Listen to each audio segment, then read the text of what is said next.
இலக்கிய மன்றத்தின் செல்ல பிள்ளை இப்போது உறவினர் என விவாதத்தை தருகிறார். வாங்க. ஈரடியால் வாழ்க்கை கதையை உலகுக்கு சொன்னவன் தமிழன்.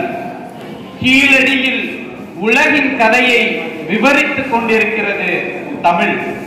அப்படிப்பட்ட தமிழுக்கு என்னுடைய முதல் வணக்கத்தினை சொல்லி, மதுரை இலக்கிய மன்றமும் உலகத்தமிழ் சைவ பெருமக்கள் சங்கமும் இணைந்து நடத்தக்கூடிய இந்த விழாவிற்கு செவிக்கு விருந்தோம்பல் அளிக்க வந்துள்ள சமூக மாற்றத்திற்கான மாற்றுத்திறனாளிகள் இங்கே கூடியிருக்கின்றனர். அவர்களுக்கும் என்னுடைய வணக்கங்களை சொல்லி, இன்னைக்கு ஒரு அருமையான தலைப்பை இங்க கொடுத்திருக்கீங்க. மகிழ்ச்சியான வாழ்க்கைக்கு பெரிதும் துணை நிற்பது உறவா நட்பா? இங்க நம்ம துளிர் அண்ணன் ரொம்ப அருமையா பேசிட்டு போனாரு. எனக்கு நிறைய சிரிப்பு வந்துச்சு உண்மையிலே அவர் பேச பேச. அவரு ஒரு இது சொன்னாரு, உறவுகள் எப்போதுமே எங்களை கண்காணித்துக் கொண்டே இருக்கின்றன அப்படின்னு சொன்னாரு ஒரு வார்த்தை. ஆமா, எதற்காக உங்களை கண்காணிக்கிறாங்க? நீங்கள் ஒரு தவறில் மாட்டிவிட்டால் இன்னார் மகன் துளிர், இன்னார் பையன் துளிர் என்று அவர்களுடைய மானம் என்பது காற்றில் பறக்கும் என்பதற்காகத்தான் உங்களை கண்காணித்துக் கொண்டே இருக்கிறார். பெற்றோர்களுடைய கண்டிப்பு நீங்கள் இன்னும் வழிதவறி போய்விடக்கூடாது என்பதற்காகத்தான். அப்புறம்யா, எங்க அம்மாவா அவன் அம்மாவா பாப்பான், என் தங்கச்சியா அவன் தங்கச்சியா பாப்பான், என் அண்ணனா அவன் அண்ணனா பாப்பான். எதுக்குங்க நீங்க அப்படி பாக்குறீங்கன்னு எங்களுக்கு தெரியாதா? ஏன் அப்படி பாக்குறாங்க? அண்ணன் கல்யாணத்துக்கு ட்ரீட், தங்கச்சி கல்யாணத்துக்கு ட்ரீட், தம்பி கல்யாணத்துக்கு ட்ரீட். அது என்ன ட்ரீட்? சரக்கு ட்ரீட். அப்படி போடு. இதுல இருந்து தெரியாத நீங்க உறவுகளை எப்படி உங்க சைடா பாக்குறதுன்றது. அடுத்து நடுவர் அவர்களே, நாங்க சொல்ல வேண்டிய டைலாக் எல்லாம் இவங்க சொல்லிக்கிட்டு இருக்கிறாங்க. அதாவது தாழ்ந்து போகும்போது அப்படி கைய கொடுத்து தூக்குவாங்களாம். ஒரு ஹை ஸ்பீடு கேஸ்ல போய் மாட்டிக்கிட்டா நீங்க கைய கொடுக்கிற லட்சணம் எங்களுக்கு தெரியாதா? நீங்க கைய கொடுத்து தூக்கி விடுறது. ஐயா, அதற்கடுத்து இந்த பையனுக்கு டிஃபன் பாக்ஸ்ல ஸ்நாக்ஸ் கொடுத்தா டேய் நீ மட்டும் சாப்பிடுற அப்படின்னு அம்மா சொல்றாங்களா? இது குழந்தை ஆரோக்கியமா இருக்கணும் அப்படிங்கிற ஒரு அக்கறையில சொல்றது. அத கூட குறையா சொல்லக்கூடிய நிலைமை தான் இந்த எதிரணிட்ட இன்னைக்கு இருக்குது. இல்ல, நீ மட்டும் சாப்பிடறான்னு சொல்றது எப்படி அக்கறையில சொல்றது? அவரு கொரோனா காலத்துல வேணா பகுந்துண்டு சாப்பிடாம அவரவரது எங்கே பரவிடக்கூடாதுன்னு சாப்பிடலாம். பொதுவாகவே அம்மாவுக்கு அப்பாவுக்கும் அவன் ஏற்கனவே சாப்பிட மாட்டான், அவனா முழுசா சாப்பிட்டு வளரட்டுமேன்ற ஒரு அக்கறையில சொல்லக்கூடிய அது தாய்மை. சொல்லக்கூடிய கிடைக்காம அப்படியே கொண்டு வந்துடக்கூடாதுக்காக சாப்பிட சொல்றாங்க. போய் இவங்க குறையா சொல்லிக்கிட்டு இருக்காங்க. அடுத்தது இன்னொரு டைலாக் வேற சொன்னாரு, அந்த செத்தாலும் குத்துனவன் நண்பனா இருந்தா வெளியே சொல்லக்கூடாதுன்னு. செத்த பின்னாடி நீங்க இருக்குங்க அதை சொல்ல போறீங்க, அது போலீஸ்காரன் பார்த்து கண்டுபிடிச்சுக்கிடுவான். இதெல்லாம் இந்த டைலாக் பேசுறதான் நட்புகளுடைய இதா இருக்கும். முத குத்துறவனா இருந்தா அவன் நண்பனே கிடையாதுன்னு பழக தெரிஞ்சதுதான் உண்மையான நட்பு. நடுவர் அவர்களே, இன்னைக்கு ஒரு ஆய்வறிக்கை விரிவா சொல்லுது. கீழ்கோட்டு, மேல்கோட்டு, டெல்லி ஹைகோர்ட்டு என்னன்னாலும் இருக்கட்டும், இன்னைக்கு காதல் செய்து திருமணம் செய்தவர்கள் தான் அதிகமாக விவாகரத்து பெறக்கூடிய நிலையில இருக்கிறாங்க. அதனால நிச்சயிக்கப்பட்ட திருமணங்கள், தாய் தந்தை பார்த்து உறவுகள் கூடி ஒன்று சேர்ந்து நிச்சயிக்கப்பட்ட திருமணங்கள் தான் இன்னைக்கு வாழ்க்கையில அவங்க மிகப்பெரிய மாற்றத்தை ஏற்படுத்துது. நடுவர் அவர்களே, இன்றைக்கும் கூட தங்கைகளுக்காக திருமணம் செய்யாமல் அவர்களுக்காக உழைத்துக் கொண்டிருக்கக்கூடிய அண்ணன்கள் நிறைய பேர் இருக்காங்க. தந்தை ஒரு குடும்பத்துல இறந்த பின்னாடி தன்னுடைய குழந்தைக்காக இன்னொரு திருமணம் செய்துக்கிறாம வாழ்ந்து கொண்டிருக்கக்கூடிய தாய்மார்கள் இருக்காங்க. இதை விட ஒரு பெரிய தியாகத்தை நட்பு செய்யும்னு இவங்களால உறுதி சொல்ல முடியுமா? நான் நேரா விஷயத்துக்கு வந்துடுறேன். நடுவர் அவர்களே, பிறந்த உடனே நாம சந்திக்கிற முதல் ஆள் யாரு? மருத்துவமனையில நீங்க வீடு அழுதுகிட்டு இருப்பீங்க, ஓடி உங்களை தூக்கி அன்பு முத்தம் கொடுத்து செல்லமே அன்பேன்னு சொல்லக்கூடிய முதல் உறவு அம்மாவும் அப்பாவும் தான். நடுவர் அவர்களே, அடுத்ததா நாம பிறக்கிறதுக்காக தூக்கத்தை தொலைச்சு நாம வளர்க்கிற போது அவங்க உழைப்ப கொடுத்து நாம ஒரு கல்யாணம் பண்ணும் போது நம்மளுடைய குழந்தைகளையும் தூக்கி மொத்த வாழ்க்கையையும் நமக்காக அர்ப்பணிக்கக்கூடிய உறவுகள் தான் என்னைக்குமே மகிழ்ச்சியான வாழ்க்கைக்கு துணை நிற்பாங்க. எங்க வருவதும் போவதும் வேணா நட்பா இருக்கும், ஆனா வாழ்க்கையில எப்பவுமே வசந்தத்தை கொடுக்கக்கூடியது உறவு தான் நடுவர் அவர்களே. இன்னைக்கு நட்புங்கிறது ஃபாஸ்ட் ஃபுட் மாதிரி நல்லா இருக்கும், டேஸ்டா இருக்கும், ஆனா வெயிட் போடும். ஆனா உறவுங்கிறது ஒரு அறுசுவை உணவு மாதிரி, காரம் இருக்கும், கசப்பு இருக்கும், இனிப்பு இருக்கும், புளிப்பு இருக்கும், உடம்புக்கும் நல்லது. நடுவரவர்களே அவங்க சொன்னாங்க, வள்ளுவர் வந்துட்டு அதிகாரம் வந்து நட்புக்கு அதிகமா எழுதியிருக்கிறாரு அப்படின்லாம் சொன்னாங்க. இருக்கட்டும், இருந்தாலும் எதுக்கு அதிகமா எழுதினாரு? எச்சரிக்கை கொடுப்பதற்காக. தீ நட்பு, கூடா நட்பு இப்படின்னு நட்பு இருக்கு, இருந்தாலும் அதுல இவ்வளவு ப்ராப்ளம்லாம் இருக்கு அப்படிங்கிறதுக்காக தான் அதிகாரத்தை அதிகமா எழுதினாரு. இருந்தாலும் உறவுக்கு வந்து ஒரே ஒரு அதிகாரம், அழகா அதுல என்ன நன்மை இருக்கோ அதை பத்தி மட்டும்தான் சொல்லி இருக்கிறாரு. அதை இந்த எதிரணியினர் முதல்ல தெரிஞ்சுக்க வேணும். அடுத்ததா இன்னொரு விஷயம், இந்தியாவை சேர்ந்த வீரத்துறவி விவேகானந்தர் அமெரிக்கால இருக்கக்கூடிய அந்த சிகாகோ மாநாட்டில் உரையாற்றும் போது டியர் பிரதர்ஸ் அண்ட் சிஸ்டர்ஸ் சொல்லிதான் பேர் வாங்கினாரு, மை டியர் ஃப்ரெண்ட்ஸ் சொல்லிட்டு அவர் வந்து பேர் வாங்கல. இதையும் அவர்களுக்கு ஞாபகப்படுத்த, சகோதர சகோதரிகளே சொன்னது உலகம் முழுவதும் ஒழிச்சிச்சு. ஆமா, அதுதான் வந்து அவருக்கு பேரை வாங்கி கொடுத்தது. நடுவர் அவர்களே, நம்ம உறவுகளை வந்து அம்மா, அப்பா, தாத்தா, பாட்டி, சித்தப்பா, சித்தி, அத்தை, மாமான்னு இப்படி வரிசைப்படுத்தி கொண்டே போகலாம். ஆனா இந்த ஃப்ரெண்ட்ஷிப்ப, இந்த நட்பை வந்து ஒரு 3 கேட்டகரியா வச்சுக்கலாம். Just friend, best friend, close friend. இதுக்கு என்ன அர்த்தம்ன்றதே நான் சொல்லிடுறேன். ஒரு ஆஸ்பத்திரியில நண்பன் ஒரு அடிபட்டு போய் படுத்து அவனை பார்க்க வந்தானா அவன் ஜஸ்ட் ஃப்ரெண்டு. நண்பனை பார்த்துட்டு பக்கத்துல இருக்க நர்ஸ் நல்லா இருக்குன்னு கேட்டா அவன் பெஸ்ட் ஃப்ரெண்டு. அதே க்ளோஸ் ஃப்ரெண்டுக்கு ஒரு அர்த்தம் இருக்கு. அந்த நண்பனையும் நர்ஸையும் ஒன்னா சேர்த்து வச்சு கல்யாணம் பண்ணி வைக்கிறது தான் க்ளோஸ் ஃப்ரெண்டு. இவர்களுடைய நட்பு, அவனை அப்படியே க்ளோஸ் பண்றது. நடுவர் அவர்களே, அப்புறம் இன்னொரு விஷயம், இன்னைக்கு வந்துட்டு இவர்களுடைய நட்போட குவாலிட்டிஸ் எப்படி இருக்கு தெரியுமா? I have reached 20K friends, Insta, Facebook, Twitter. இதுல வந்துட்டு 20,000 நண்பர்கள் வைத்திருப்பது வந்து பெரிய விஷயம் கிடையாது. நீங்கள் தடம் மாறி செல்லும் போது உங்களுக்கு நல்ல ஆலோசனைகளை கொடுத்து உறுதுணையாக இருக்கக்கூடியதுதான் உறவு. நடுவரவர்களே, அப்படிப்பட்ட உறவுகள் தான் உங்களுக்கு உண்மையான மகிழ்ச்சியை கொடுக்கும். நடுவர் அவர்களே, அதிகபட்சமா நட்பினுடைய வேலை என்ன தெரியுமா? ஒரு வாட்ஸ்அப் குழு ஒண்ணு கிரியேட் பண்ணிக்கிடுவாங்க. அதுல ஒரு ஹெட்டிங் வச்சு ஃப்ரெண்ட்ஸ் ஃபார் எவர், நாங்கள் எப்போதும் நண்பர்கள் அப்படின்னு அந்த குழு வச்சுக்கிட்டு அவனை இவன் அசிங்கமா பேசுறதும் இவன் அவனை அசிங்கமா பேசுறதும், இதுல ஏதோ ஒரு மனக்கசப்பு வந்துட்டா அந்த குரூப் விட்டு லெஃப்ட் ஆகிறதா. இதுதான் இவர்களுடைய அதிகபட்சமான அந்த நட்பினுடைய வெளிப்பாடு. இதெல்லாம் இல்லாம அன்பு காட்டக்கூடிய அம்மா, அக்கறை செலுத்தக்கூடிய தந்தை, வாழ்க்கையை உணர வைக்கக்கூடிய அண்ணன் தம்பி, இப்படி உறவுகளால் சூழ்ந்த வாழ்க்கை தான் இனிதான வாழ்க்கைன்னு சொல்லிட்டு ஒரே ஒரு விஷயத்தை மட்டும் நான் சொல்லிக்கிறேன். இன்னைக்கு டாஸ்மாக் உடைய வருமானம் ஆண்டுக்கு வந்து 35,000 கோடி வருதுன்னு சொல்றாங்க. ஆனா அந்த கொரோனானால ஒரு 34,000 கோடி தான் வந்திருக்குதான். அது காரணம் யாருன்றதே நான் சொல்லிடுறேன். அது காரணமும் நம்ம நட்பு கூட்டம் தான். ஏன்னா இவங்க தான் எனக்கு அதிகமா போய் வந்துட்டு அங்க மதுபானம் சாப்பிடுறதே நண்பர்கள் தான். இதே நாம குடிக்கும் போது ஒரு மாமாவோ சித்தப்பாவோ வந்துட்டா அந்த தவறை வந்து மறைக்கணும் தான் பார்ப்போம். ஆனா நண்பன் வந்துட்டா வாடா நீ ஒரு பெக் சாப்பிடுறா அப்படின்னு அந்த தவறை கூட நண்பர்களோடு சேர்ந்து செய்யக்கூடியதான் இந்த நட்பினுடைய இது. ஆகவே மகிழ்ச்சியான வாழ்க்கைக்கு என்றைக்குமே துணை நிற்பது உறவுகள் தான். இன்னும் ஒரே ஒரு சின்ன கவிதை மட்டும் சொல்லிட்டு நான் சொல்லி முடிக்கிறேன். ஒரு வயதுக்கு மேல அப்பாட்ட நாம அதிகமா பேசலைனாலும் அப்பாவை பற்றி எல்லாமே தெரிஞ்சு வச்சிருப்பான் ஒரு மகன். அண்ணனோட ரகசியங்கள் எல்லாம் தெரிஞ்சிருந்தாலும் அதை அப்பாட்ட சொல்லிடாம இருப்பா தங்கச்சி. நம்ம தங்கச்சி இன்னொரு வீட்டுக்கு போனாலும் அந்த தங்கச்சியை காக்கக்கூடிய மதுரை வீரனா என்னென்ன செய்யணுமோ, சீர்ல இருந்து என்னென்ன செய்யணுமோ எல்லாத்தையும் செய்யக்கூடியதான் ஒரு அண்ணன். தன்னுடைய வரவு செலவு சோகங்களை எல்லாம் சமையல் அறைக்குள் ஒழித்து வைத்துவிட்டு எப்போதும் சிரித்த முகத்துடனே இருப்பதுதான் அம்மா.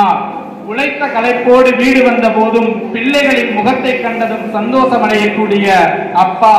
சேலை முந்தானையில் முடிந்த சில்லறைகளால் பேரனின் பொருளாதார தேவைகளை அந்த தீர்க்க முயலும் பாட்டி.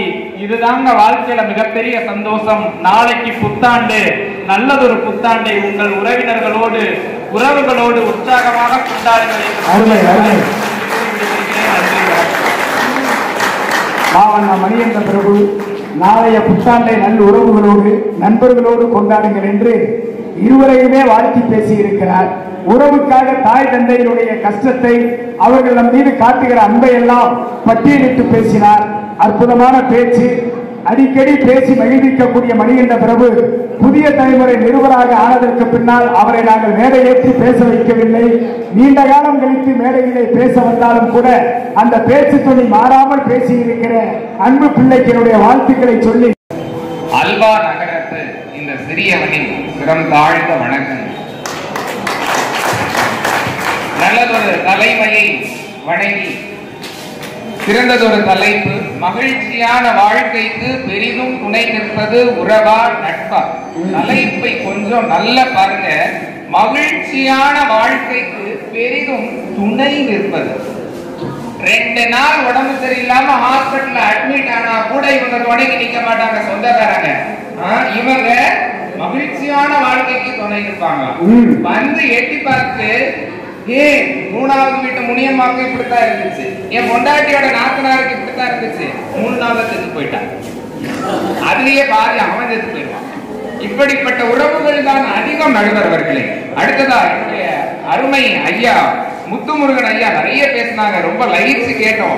வாங்க வாங்கன்னு கூப்பிடுறாங்களாம். நீங்க மொய் வைக்காம திரும்ப போய் பாருங்க, உங்களுக்கு என்ன நடக்குன்னு பார்க்கலாம். போங்க போங்கன்னு விட்டுருவாங்க. அடுத்து இவங்க வீட்டுக்கு அவங்க வர மாட்டாங்க. என் கல்யாணத்துக்கு வந்து 100 ரூபாய் கூட செய்யல, அவன் வீட்டுக்கு நான் ஏன் போவானே. போக்குவரத்து செலவுக்கே 500 ரூபாய் வேணும்னு கேட்கிறவர்கள் உறவுகள்.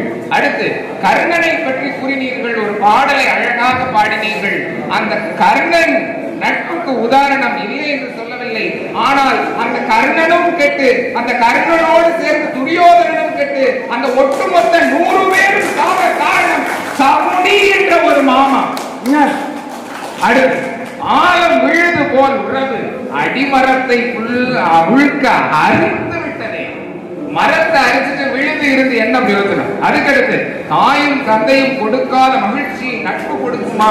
ஏங்க, தாயும் தந்தையிட்டையும் சொல்ல முடியாதத கூட நண்பன் கிட்ட சொல்லலாங்க. மச்சா எனக்கு காலில் இப்படி ஒரு புண்ணு இருக்குடா, என்னடா செய்யலாம் சொல்லி கேட்கலாம். இத ஒரு தாய் கிட்ட போய் கேட்க முடியுமா? நிச்சயம் முடியாது. அதுக்கடுத்து ஆத்தாவின் சேலையில தூளி கட்டி ஆடணும்னு அழகா ஒரு பாட்டு. பாட்டு ரொம்ப அருமை, ஆத்தாவின் சேலையும் அருமை.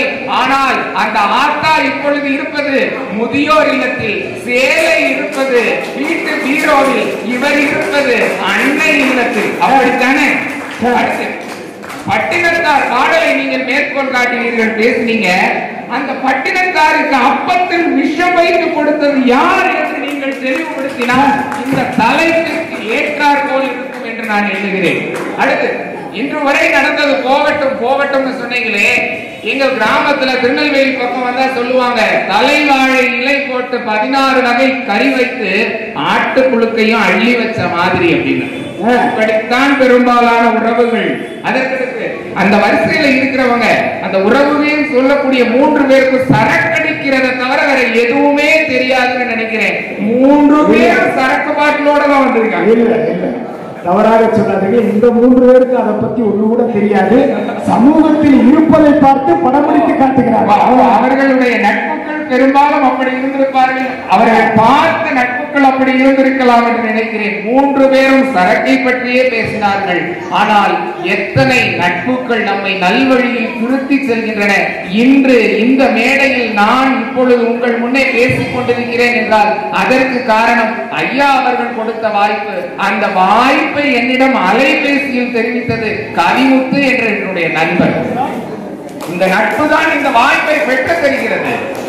இப்படிப்பட்ட பல வாய்ப்புகளை உருவாக்கி கொடுப்பதே நட்புகள் தான். அதுக்கடுத்து பால் பொங்கல தோசமாவு பொங்குமா அப்படின்னு சொல்லிட்டு நீங்க கேட்டீங்க.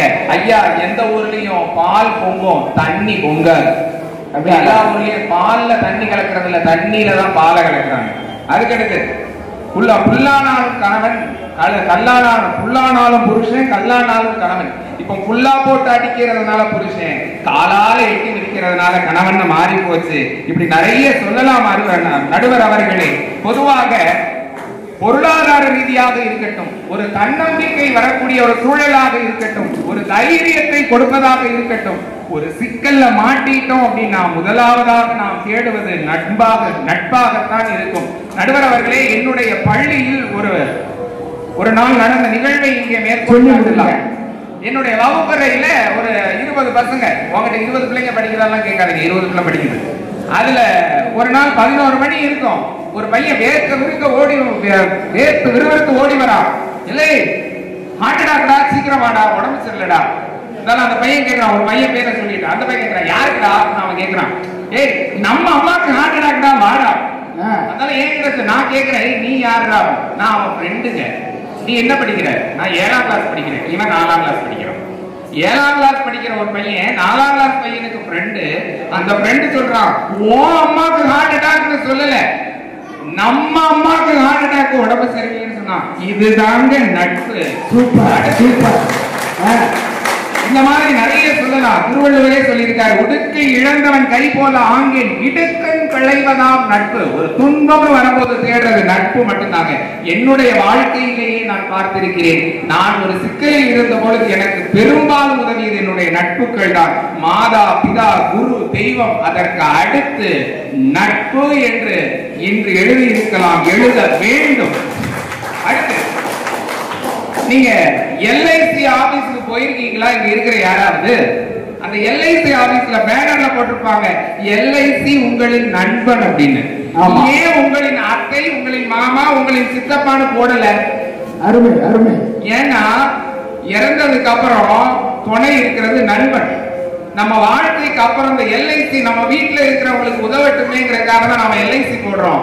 அந்த எல்ஐசி நண்பன் வச்சிருக்காங்க, உறவுகள்னு வைக்கவே இல்லை. எல்ஐசி நண்பன் முருகேசன் தான் இந்த நிகழ்ச்சியவே நடத்துகிறார் என்றால் நட்புதான் நம்மை நகர்த்தி கொண்டு போகிறது. உண்மை நடுவர்களே. அடுத்து சங்க இலக்கியங்களை எடுத்துக்கொண்டால் அதிகம் பேசப்படக்கூடிய கதாபாத்திரம் தோழர்களுடைய கதாபாத்திரம் தான். நடுவர் அவர்களே, உறவினர்கள் வீட்டு விசேஷங்களுக்கு வருவாங்க. உறவுகள் இல்லாத அந்த நிகழ்ச்சி இனிக்காது, உண்மை. ஆனா அந்த வீடுகளுக்கு, விசேஷ வீடுகளுக்கு வந்துட்டு நீங்க பண்ற அலப்பற தாங்க முடியல. ஒரு லெக் பீஸ், ஒரு முட்டை, கொஞ்சோண்டு கூட்டு குறைஞ்சிட்டு அவ்வளவு சண்டை போடுறீங்க.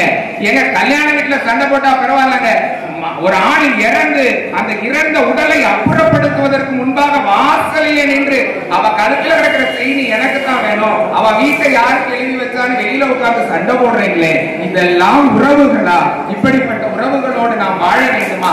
அடுத்து நிறைய பேர் சொல்றாங்க, நிறைய உறவினர்கள் வீட்டுக்கு வருவாங்க. ஏதாவது நிகழ்ச்சியில பார்த்தோம் வைங்களேன், அவர் பெரிய ஒரு அதிகாரியா இருப்பாரு. உடனே சொல்லுவாரு, நீ என்ன படிச்சிருக்க? இந்த இப்படி படிச்சிருக்கியா? சரி, நீ ஒரு ரெஸ்யூம் மட்டும் எனக்கு கொடு, நான் உனக்கு வேலை போட்டு தரேன் அப்படின்பாரு. அதோட சரி, 2 மாசம் கழிச்சு அவருக்கு போன் போட்டா செல்லு சுவிட்ச் ஆஃப்ல தான் இருக்கும். ஆனா ஒரு நண்பன் வெளிநாட்டுல இருக்காரு அப்படின்னா மெனக்கிட்ட அங்க ஒரு வேகன்சி வந்தா உடனே தன் நண்பனுக்கு போன் போட்டு, எங்க ஆபீஸ்ல வேகன்சி இருக்குடா, உடனே அப்ளை பண்ணி நான் போட்டு தரேன்னு சொல்லுவாங்க. இப்படி நிறைய நண்பர்களை பார்க்கலாம். ஒரே ஒரு நட்பை இங்கே மேற்கோள் காட்டுகிறேன். அப்துல் கலாம் அவர்களும் அவர்களுடைய நண்பன் செருப்பு தைக்கும் தொழிலாளி ஒருவரும் கொண்ட நட்பு இங்கே நாம் நிச்சயமாக உதாரணத்தில் எடுத்துக்கொள்ள வேண்டும். அந்த கதை உங்கள் அனைவருக்கும் தெரிஞ்சிருக்கும். ஒரே ஒரு நிகழ்வை இங்கே சொல்லலாம். திருமண பத்திரிகையில், ஏதோ ஒரு பத்திரிகையில் ஒரு எழுத்துக்களின் அளவில் 1.5% மாறுபட்டாலே திருமணத்துக்கு வராமல், எங்க சொந்த அக்கா தங்கச்சி பையன் கல்யாணத்துக்கே வராம திசை பக்கமே போகாம எங்கேயோ போய் கிடக்குறாங்க. நண்பன் அப்படி இல்ல, அங்க சாம்பார் வாரியை தூக்கிக்கிட்டு கூட்ட கொண்டு வா, பொரியலை கொண்டு வான்னு கேட்கறது யாருன்னு நினைக்கிறீங்க? நண்பர்கள் தான் இருப்பாங்க, உறவுகள் கிடையாது. நண்பனினுடைய பைக்கோ காரோ அதிகமா பயணித்தது அவனுடைய மனைவியாக கூட இருக்காது, நண்பனாகத்தான் இருக்கும். இப்படி நிறைய நாம் சொல்லிக்கொண்டே போகலாம். ஒரு வீட்டுல சொதி குழம்பு பரிமாறுறதுல இருந்து இலை எடுக்கிற வரைக்கும் நண்பன் துணை இருப்பான், ஆனால் உறவு துணை இருக்காது.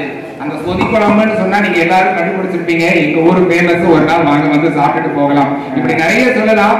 நேரத்தின் அருமை கருதி என்னுடைய உரையினை இதோடு முற்று செய்கிறேன்.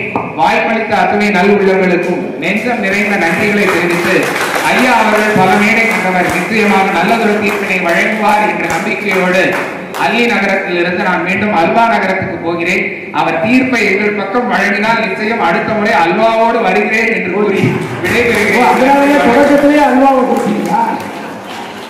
அருமையாக பேசியிருக்கிறார் சிவசெல்வம் மாரிமுத்து. தொடர்ந்து நாட்டுப்புற பாட்டு, அதனைத் தொடர்ந்து மதிய உணவு, அதனைத் தொடர்ந்து கவியரங்கம், அதற்கடுத்து கண் கவர்கிற அற்புதமான கலை நிகழ்ச்சிகளை வந்தே மாதரம் பவுண்டேஷன் நடத்துவதற்கு இங்கே 10-12 பிள்ளைகளோடு நடன நிகழ்ச்சி நடத்த வந்திருக்கிறார்கள்.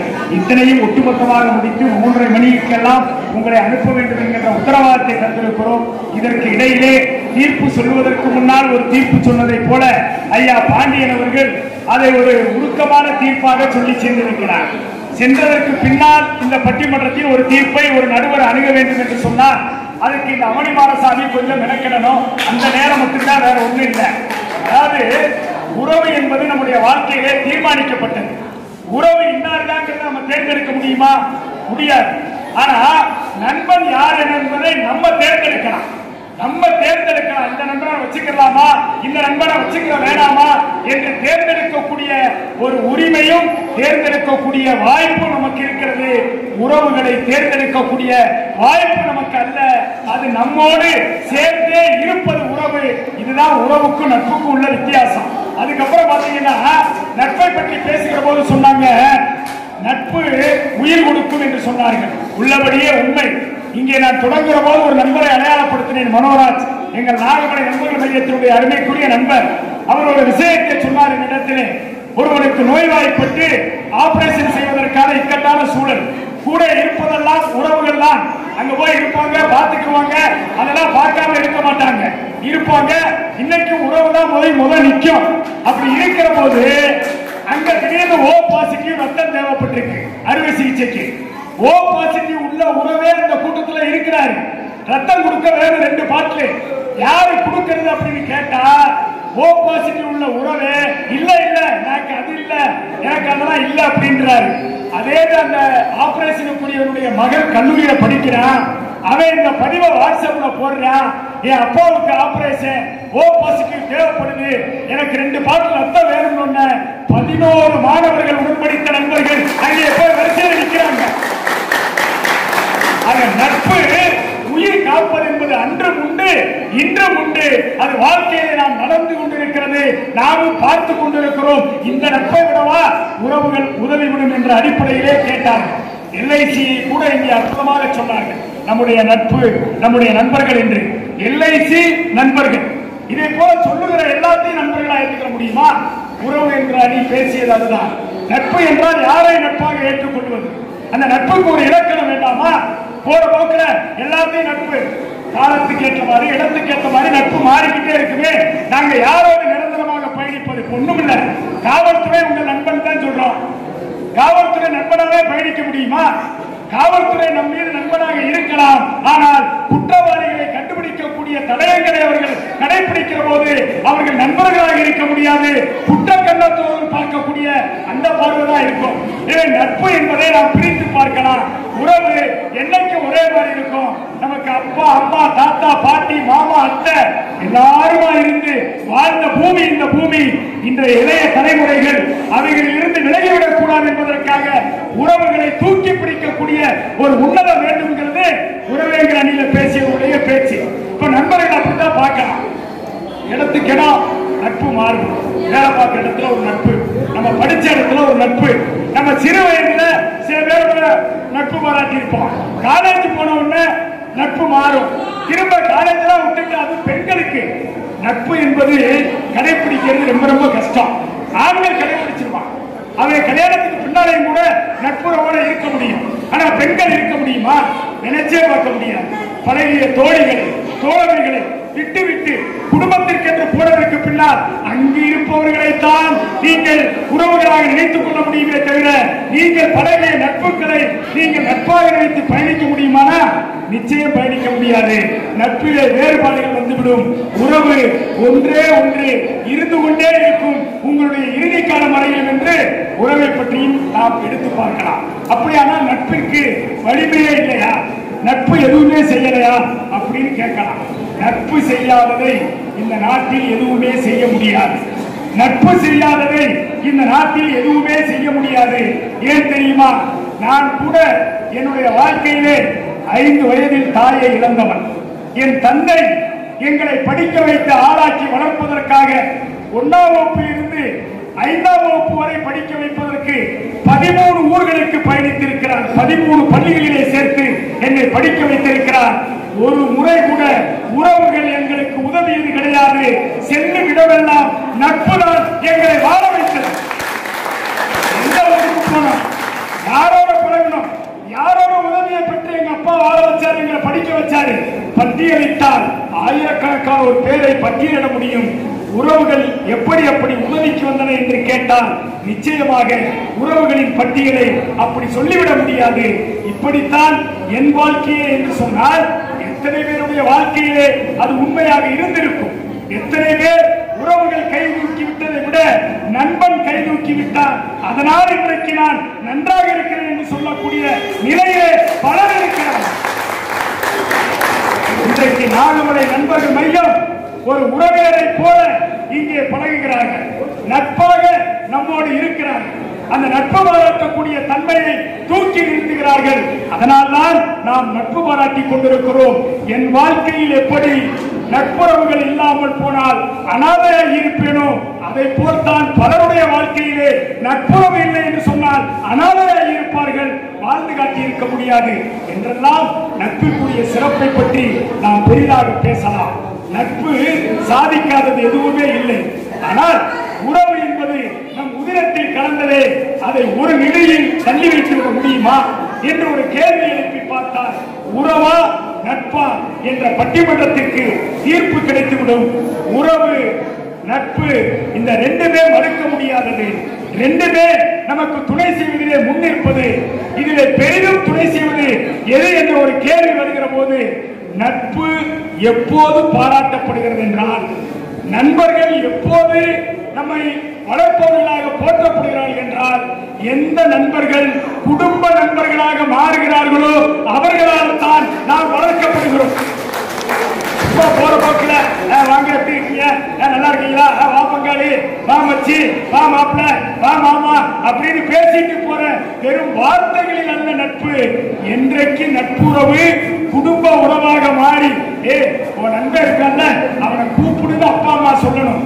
இந்த அப்பா அம்மாவை பார்க்கணும்னு அந்த நண்பன் வருகிற போது இவர்கள் சொன்னார்களே, நட்பு கூட பழகியதற்கு பின்னால் அந்த உறவை முறை சொல்லிதான் அழைக்கும் என்கிற போது நட்புறவு ஒரு படி உயர்ந்து அங்கே குடும்ப உறவாக மாறிவிடக்கூடிய ஒரு சூழல் இருக்கிறது என்று சொன்னால், நட்பு கூட குடும்ப உறவாக மாறுகிற போதுதான் அது போற்றப்படும். வெறும் வெட்டி உறவா போனா அது போற்றப்படாது. எனக்கு கூட நாகமலை நண்பர்கள் மையத்திலே நிறைய அண்ணன்கள் உண்டு. ராஜசேகரன் அண்ணனை என்னுடைய மூத்த அண்ணனாக நினைக்கிறேன். அக்கினி ஜெயராஜ் அண்ணனை என்னுடைய மூத்த அண்ணனாக நினைக்கிறேன். இங்கு இருக்கக்கூடிய அருமைக்குரிய பெருமக்களை எல்லாம் என் உடன் பிறந்தவர்களாக எனக்கு சொந்தமில்லை, சொந்தத்தோடு நான் வளரவும் இல்லை, சின்ன வயதிலிருந்தே சொந்தத்தோடு வளரவும் இல்லை. என் பங்காளிகளை போய் காமிச்சு யார் என்ன வேணும்னு கேட்டா எனக்கு தெரியாது. எங்க அம்மா பிறந்தவங்க பாலமேடு அங்க போய் சொந்தங்களை கூட அடையாளம் காட்டினா எனக்கு தெரியாது. ஆனால் அபடியாபுரத்திலும் சரி நாகமலையிலும் சரி உறவுகளை விட நண்பர்களை அடையாளம் காட்ட சொன்னால் எனக்கு தெரியும் என்று சொன்னால் நண்பர்கள் தான் எனக்கு உறவாக இருக்கிறார்கள்.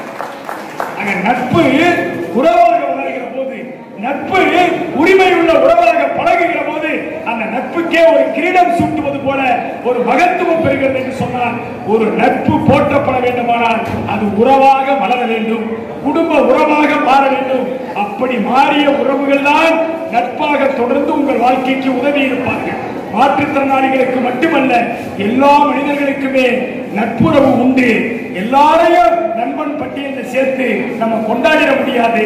குடும்ப உறவை போல பழகுகிற நட்புகளைத்தான் நாம் கொண்டாட முடியும். இங்கே கூட பேசிய போது பேச்சாளர்களை மகன் என்றே, மருமகன் என்றே, இன்னொருவரை மகன் என்றே என்று சொன்னார். இவர்கள் எல்லாம் நட்பு பாராட்ட மதுரை இலக்கிய மன்றத்திற்கு வந்தவர்கள் தான். நட்பு பாராட்டுவதற்கு வயது ஒன்றும் தடையில்லை. நான் மூத்தவர்களாக இருக்கலாம், அவர்கள் இளையவர்களாக இருக்கலாம். நட்பு பாராட்ட வந்தார்கள். நட்பு பாராட்ட வந்த இடத்திலே குடும்ப உறவை வளர்த்திருக்கிறோம் அல்லவா, இந்த உறவாக மாறுகிற போதுதான் அந்த நட்பு மதிக்கப்படுகிறது, போற்றப்படுகிறது. எனவே வாழ்க்கையுடைய மகிழ்ச்சிக்கு பெரிதும் துணை நிற்பது நண்பர்களாகவே இருந்தாலும் அந்த நட்புறவு குடும்ப உறவாக மாறுகிற போது மிகப்பெரிய பேரானந்தத்தை தரும். உறவை போற்றுவோம், உறவை போற்றுவோம் என சொல்லி இந்த பட்டிமன்றத்தை நிறைவு செய்கிறேன். இப்போது